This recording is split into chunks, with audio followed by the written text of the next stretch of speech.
Tere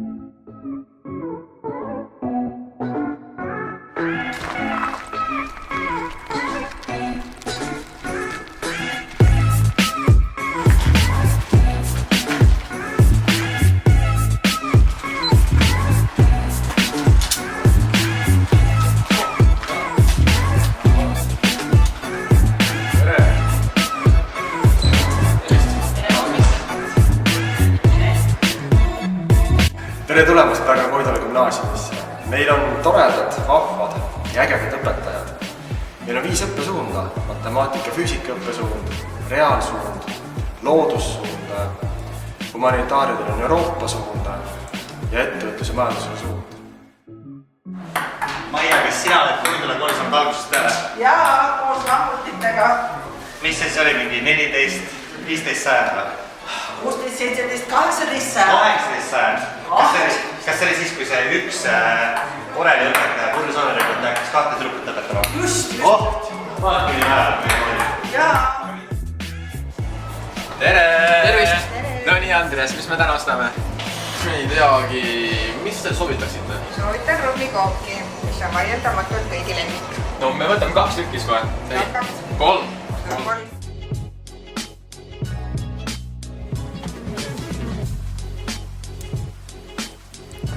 Mida endast reaalsuund ette kujutab? No reaalsuund on peaaegu nagu A-klass, aga meil on rohkem inglise keelt ja neil on rohkem füüsikat. Ja mis meie suuna veel eriliseks teeb, on see, et meil saab valida multimeedia ja meediakommunikatsiooni vahel. Multimeedia on selline filmitöötlus, videotöötlus, midagi sellist ja meediakommunikatsioon keskendub rohkem siis meediale ja uudistele, aga mõlemad on hästi põnevad. Ja näe neid siin.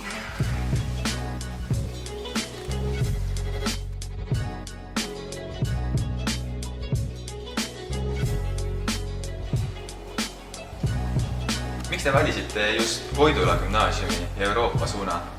J'ai toujours aimé des sujets comme le maths, mais la langue et l'histoire m'ont toujours intéressé. Меня заинтересовали многочисленные предметы по выбору. Я выбрала именно Е-класс из-за таких предметов, как философия, право и религии. Valitsin Euroopa painotöid opinnat, koska ne sisaldavad opiainet, jotka ontaivat minulle Vietnam pohjani tulemille yliolliste opinnoille.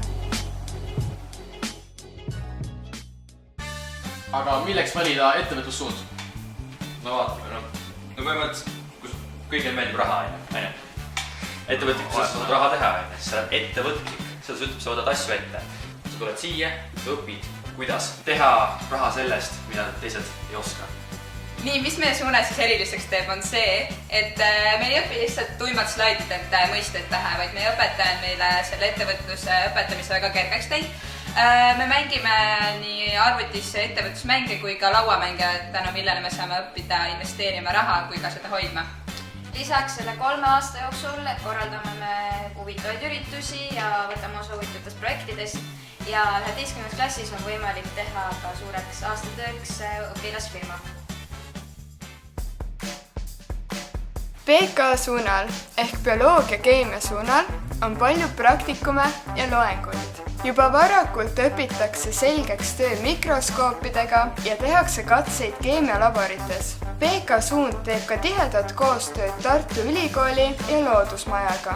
See kõik loobki head eeldused, et minna edasi õppima ülikooli, nagu näiteks arstiks, geenitehnoloogiks, bioanalüütikuks kui ka paljuski muuks. Kui see kõik sind huvitab, siis tule Koidula gümnaasiumi PK suunale.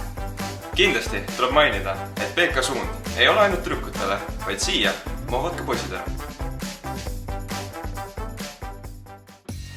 Ei sina, noor. Maailmas on palju asju, aga iga asi mõjutab teist asja.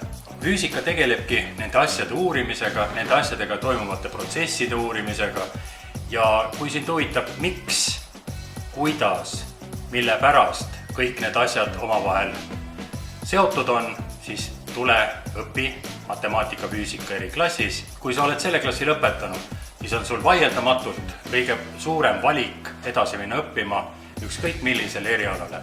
Ja selliste asjadega me umbes tegeleme. Näete, kui tugev selline elektrilahendus nende vahel toimub. Nii et kui sa veel ei ole otsustanud, siis kindlasti otsusta. Meie Koidula gümnaasiumi kasuks tule õpi matemaatika-füüsika õppesuunal. Aitäh! No nii, Martin, kuidas te kommenteerite A-klassi igapäevaelu? Ei no, igapäevaselt tegeleme väga palju ikka arvudega, seda siis matemaatikas, füüsikas, igapäevaelus loomulikult, sest kus ikka A-klassis oled, siis noh, arvud on su ikka südames. Aga tegelikult nagu probleemi pole ja esimene aasta mõtlesin ära tõenäoliselt protsendi ja ma võin välja arutada, mis on mu A-klassi üleelamisprotsent ja selle tõenäosus on täpselt 100.